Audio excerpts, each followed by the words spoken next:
don't forget the money, man.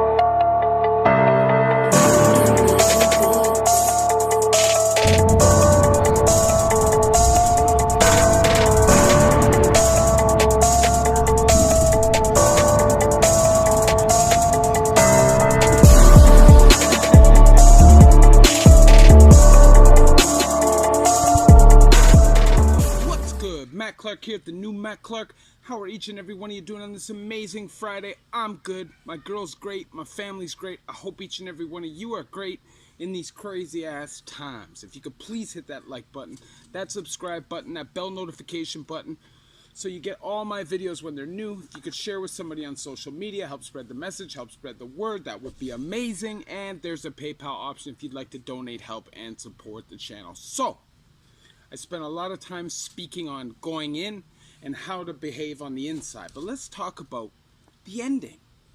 The ending. Now, if you're in Canada, we go by a 2/3 system.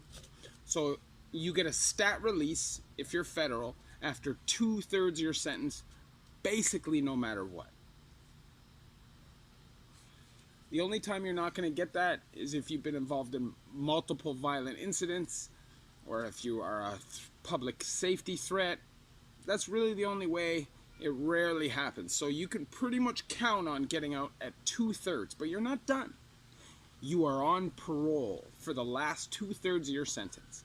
And if at any time you violate, you go back for 2/3 of what's left. So say your first sentence is 6 years. And after 4 years, you get out on your stat, and you're out for 3 months. So you have 21 months left and you get violated.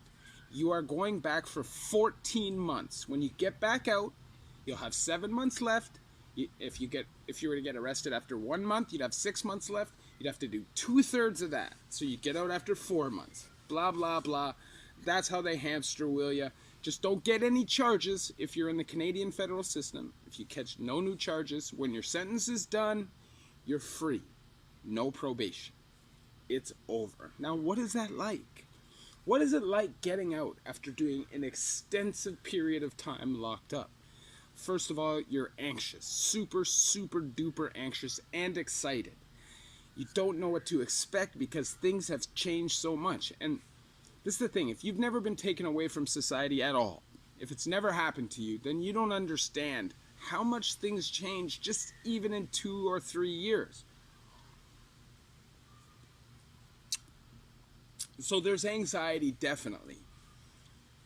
The night before you get out, there's a high likelihood that you're not going to sleep. Unless you have some kind of sleeping pills, which a lot of cons will do. Or you're burning the place down with the chronic, which a lot of cons won't do because people may be a little cheesed at you if you're cheaping the place up the night before you leave. Plus, a lot of cons don't want to get out with the dirty piss test.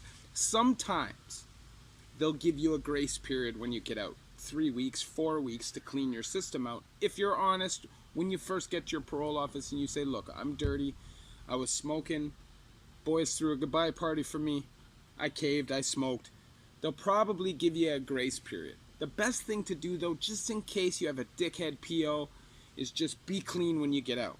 It's the best thing to do. Now, there's another reason why I say that.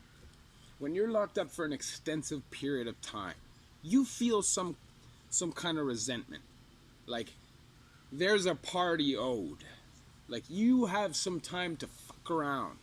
Whether it's a month, 6 weeks, 8 weeks. There's a lot of people, man, they get out thinking, for the next 2 months, I'm doing nothing. I'm just getting reacclimated to society. I'm chilling, I'm burning, I'm drinking, I'm smashing. I'm doing whatever I gotta do to have fun. But that is the worst attitude to get out with, especially if you're on parole, because you cannot beat the piss tests. Eventually they will catch up with you and you will find yourself back in the penitentiary and possibly facing new charges, which is a complete and total waste of time. And I'm telling you, in the Canadian federal system, they can send you back for anything. I've seen guys get sent back for deteriorating attitude, suspicion of being suspicious. What the hell is suspicion of being suspicious? Sounds like a manufactured thing to me. But I find when I would get out and I'd been smoking and partying up until I released, then it would be a lot more difficult for me to stay on the straight and narrow as soon as I touched. Now, before this bid, I would always get out and get effed up at least one time. At least once. Because, I felt it was owed to me, and I was on this fake I want to change path, because I was never serious about it till the last time, which is when I changed, obviously. But I feel like you have to be in a militant frame of mind to get out and be successful, because parole is difficult. It's stressful. It's overwhelming. You got this attitude from being locked up, because believe me, you're going to have attitude. You're going to intimidate people. You're going to carry a totally different demeanor than what the people in society are used to, and it's going to take a while for that to phase out. Now, I'm going to tell you a story, okay? I think I've told the story in the past on one of my videos that wasn't watched very much way back in the day, but I'm going to get back into it because it relates to this. So, my boy had brought me out. I had just gotten out. I was probably out for like a month. I was walking with a big buck knife on me, super paranoid all the time, thinking that stuff was going to pop off at any time because I was in Toronto. It's just how I felt. And we were out at a club one night, and keep in mind, I was on parole. So we're at a club one night, and he's got some buddies there and stuff, and they ask us, you guys want to come chill after? So I go to this apartment, and at this apartment, there's a big American bulldog. Keep in mind, these aren't criminals. These are like club scene people. They're really not convict in any way, and they were super intimidated right off the bat. So what happened was, basically, as soon as I walk in the door, the guy hands me a Kappa G. Before my buddy says, "Don't, no," I've already downed it. Now, this guy had a huge American bulldog, which did not like me, quite obviously, but because I had no fear of it, because I was so jacked up, it wouldn't bite me. And I was like wrestling this big American bulldog. It's growling, but it wouldn't bite me. And literally, I as soon as I walked in the door, I took this big buck knife out, I slammed it down on the table. I didn't even realize how obnoxious and stupid I was being. And how are you going to function in normal society like that? One word of advice when you touch, or for anybody you know who may be touching, let it go. Don't talk about it. Don't tell people about it. Don't tell prison stories. At the end of the day, if you stay in that frame of mind, then you're basically just preparing yourself for the inevitable, which is going back. You have to change that attitude. Your attitude has to become an attitude of someone who wants to be free. So you have to hit the pavement running. You got to find a job. Start finding positive people to associate with. Stay away from everybody from your past who's going to drag you into drugs, who's going to drag you into criminal behavior, or just drag you into the shady life and underbelly of the subculture in any way. Just stay away from it. There's no way possibly to stay involved in the bullshit and successfully complete a parole. Believe me, I've tried dozen times. Not happening. It was not happening. And like I said, sorry, I'm going to jump back to that story. Getting a little scatterbrained here. But I was wrestling these people, dog, and I got this shank, and I've just got a bad attitude, especially now that I'm super fucked up. And I had to get smokes. I remember it was like minus 40 outside. It was freezing cold that night. And as soon as we walked out the door, me and my boy, we were just going down to the corner store to grab smokes, the door locked behind us. And I remember saying to him, "Yo, did they just lock us out?" And he's like, nah, that's my dog. They wouldn't do that. He's at the door trying to get back in. Not happening. Like, subconsciously, I scared like 10 people without even really trying to scare anybody.